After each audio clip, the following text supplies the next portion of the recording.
Welcome back, boils and ghouls. So, I'm gonna be completely honest with ya. If there's one subgenre of horror movies that I just don't get, it's animal horror movies. There are, of course, exceptions to this rule. Backcountry was really good, and I'll always respect the legacy that Jaws has created. Even if I can't stand to watch it. I'm sorry, they just aren't scary to me. They all have the exact same plot. Some big predatory animal decides to pick on this one specific group of humans.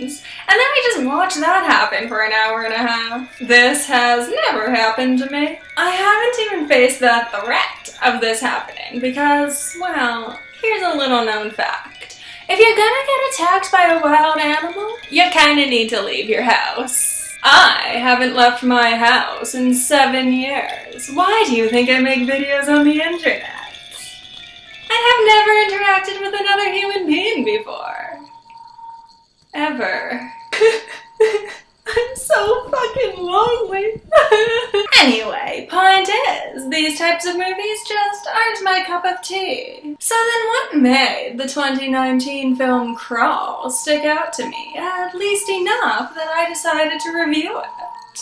Well, for one, it's an animal horror movie that actually takes place inside someone's house, which ups the realism factor for me because, well, you know.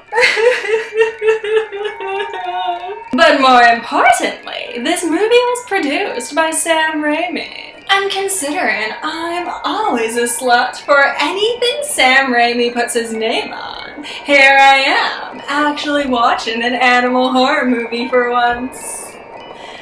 Please make it worth my while, you beautiful bastard. Okay, so we open up on this girl, Haley, a professional swimmer. A career that I'm sure will have absolutely no role in this killer alligator movie. She flashes back to when she was a child and she lost one of her swimming competitions, but her father tried to hype her up by reminding her that she is the apex predator. Look, I know it's cheesy, but, okay, I got nothing. It's just stupid and cheesy. Anyway, back to the present. Haley receives a phone call from her sister, who's concerned because she hasn't heard from their dad in a little while, and there's a hurricane coming straight for him. Haley is confrontational and angry through the whole conversation before insisting that she'll go check up on their dad. Sister says no because she doesn't want Haley risking her life by driving straight into a Category 5 hurricane. But feelings are for pussies and Haley's going anyway. And by the way, this isn't the only time that Haley's told that she's risking her life by doing this. She's even stopped by the authorities on her way in, and they tell her that she's not allowed to drive any further.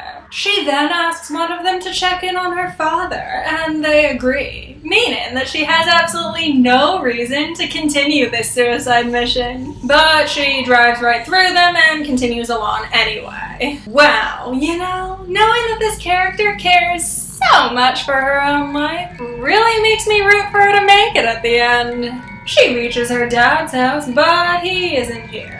She does find his dog though, which makes her think that something must be wrong, because he wouldn't just leave his dog in the middle of a hurricane. Wow, a dog being introduced in a horror movie? I bet he's gonna survive. Haley then makes her way over to her dad's, other house, whining the whole way about how much she hates this place and how much she hates her father. Wait, so why is she risking her life for him again? Upon reaching the other house, she finds it again empty, which for some reason convinces her that he must be hiding in the world's largest, grossest crawl space. Seriously, this scene goes on for way too long. I would have given up way before she finds him.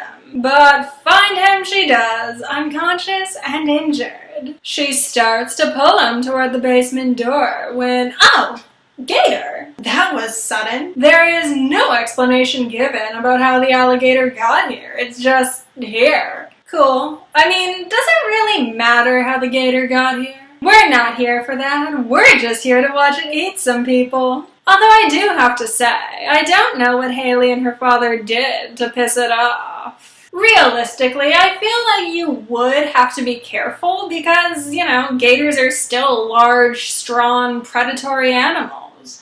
But if one got in your basement, it would probably just chill there and be really confused about where the fuck it landed. But that's all beside the point. It's just one gator. Maybe we can just assume it's especially cranky. So Haley discovers that there are parts of the crawl space too small for the gator to get into. So she and her father spend the next half hour hiding in them. And if you guess that they spend that time arguing about half-assed family drama in between getting attacked by alligators, congratulations! You've seen an animal horror movie before. And God, do I not care about their family drama. It's some shit about her feeling pressured by him to continue swimming, even though she seems to be continuing by her own choice now that she's an adult. And she's mad at him for giving up on the family by divorcing their mother. But that gets resolved in a single conversation, so who gives a fuck?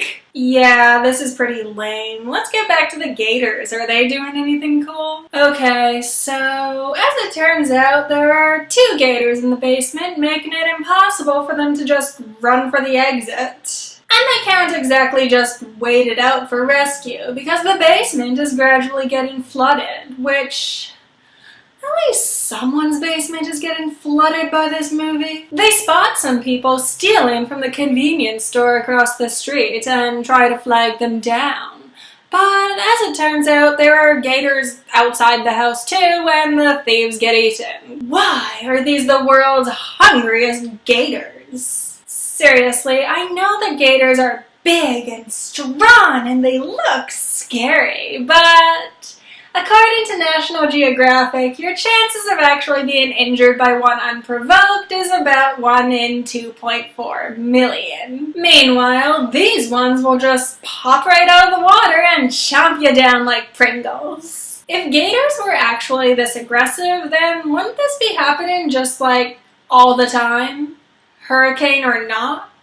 Alligators hunt on land too, This level of carnage should just be an average Tuesday in this universe. This movie is making Gatorland look really suspect right now. I know. I'm not supposed to think about these things. It spoils the fun, but, man, does this issue really ruin an entire subgenre of horror movies for me. Okay, anyway, through the power of reminding Haley that she's the apex predator, God, do I want to puke saying that, she finds a way out of the basement. And considering there's still 20 minutes left in this movie, I'm sure they're fine now. And by fine, I mean that dog's still alive.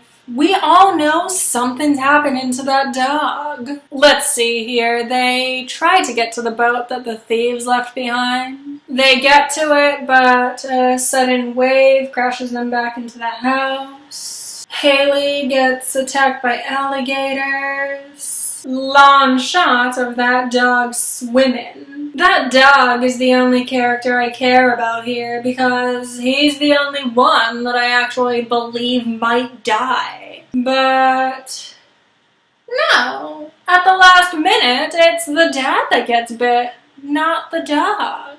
Huh. I really didn't see that one coming. The dad still survives, of course. Haley gets him to the rooftop and flags down some help, but the dog's there too. The dog made it, you guys. It's a Christmas miracle! Okay, so on that note, final thoughts. I feel like I just reviewed every single animal horror movie out there because there is nothing about this movie that isn't predictable. It's just another long, tense movie about animals that don't act anything like their real-life counterparts, hunting down humans that just want to make everything about their present situation harder on themselves. I know there are people out there who enjoy these kinds of movies, and if you're one of them, I'm sure you'll find something to like in this one. Personally, I never found any of the long, drawn-out scenes to be tense, because I knew from the beginning which characters were gonna die and which were gonna make it. With the exception of that dog. The dog was the one surprise. But if these types of movies are your thing, then hey, it's okay. I like slasher movies, and everyone knows that that's predictable, formulaic crap. This just happens to not be my type of bad movie, and I have a hard time recommending it to anyone who's not a huge fan of this subgenre. Thank you for joining me, boys and girls, and I will see you next time. Love you!